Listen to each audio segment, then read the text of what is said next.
stressed, try with these 14 things. Stress has kind of been creeping into everybody's lives, especially with this modern day age where we're just fractured and busy, and all this COVID and stay at home. I mean, it's just compounding and compounding. So you don't have good ways to deal with stress. It can just kind of build up without a release valve. So these 14 things like hopefully will help you kind of de-stress a little. So number one is go for a walk. And if you don't like walking, try yoga or Tai Chi or any of the kind of the slower art forms. What this will allow you to do is kind of move your body. The body is designed to be in movement.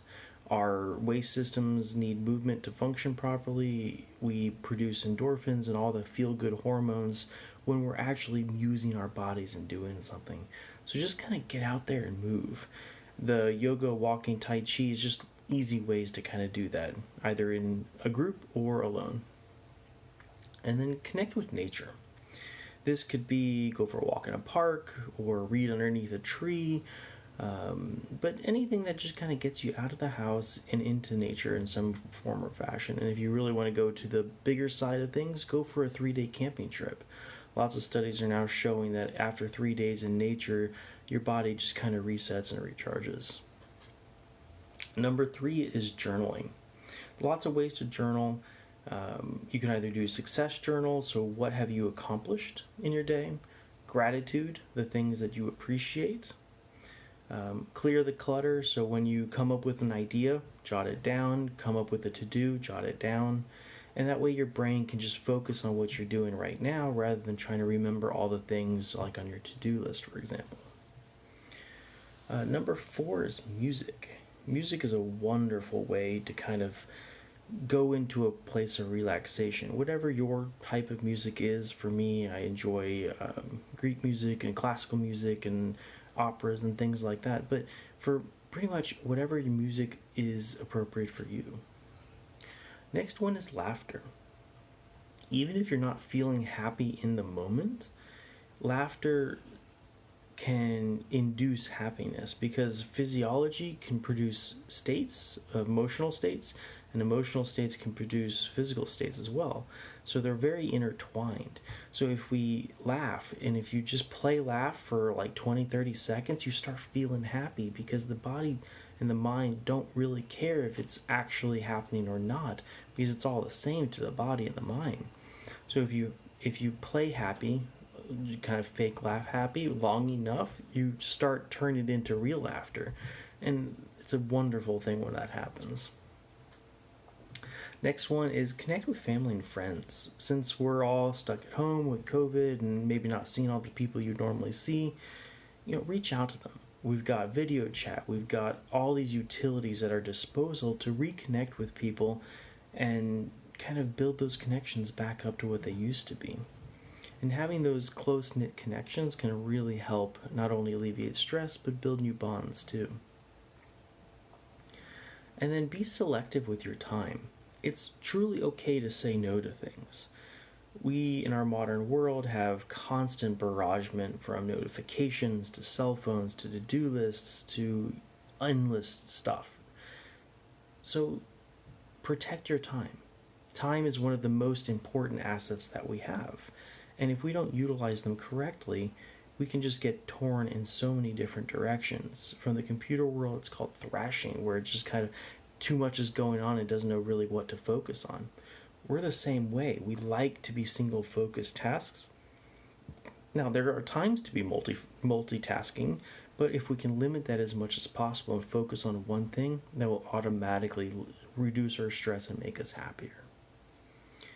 And then make a plan for your day. Ideally, 3 things that you want to focus on. That's not saying that you shouldn't have a to-do list for your day, but 3 main things you want to focus on, and something that can be accomplished in that day. That way you can build that gratification that you've actually done something. And then meditate. Meditation is really, the core portion of meditation is just bringing yourself to the present.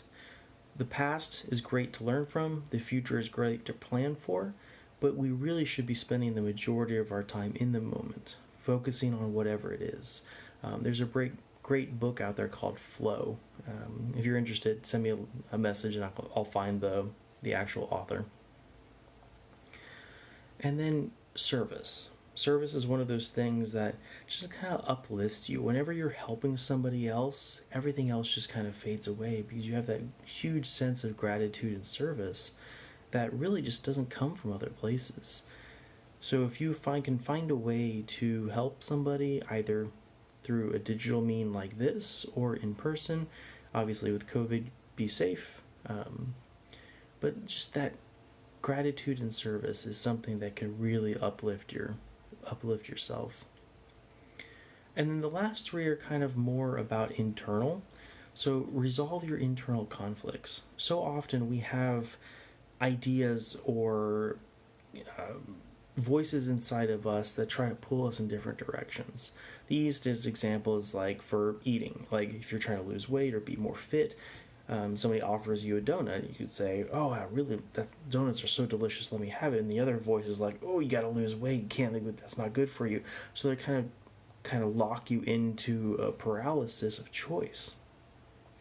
So we call those internal conflicts, and they can happen all over the place. And if we have those, they can kind of wear us down over time if we don't deal with them.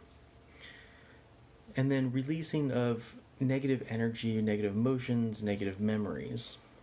There's a wonderful quote, I think it's Richard Bandler's, it's never too late to have a happy childhood. And that can be really applied to any portion of your life.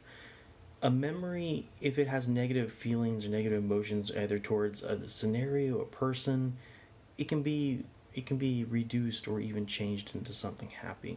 We never want to delete a memory, but we can transform it into something positive and something useful. And create a vision for your life. Where is it that you want to go? What do you want to create? Who do you want to be?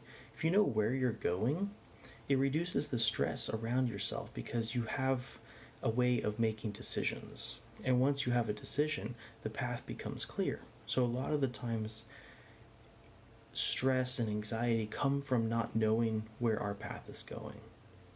And if you need help with any of these, I would love to work with you one-on-one. Feel free to send me a message, and I'd love to hear from you. Otherwise, have a good evening.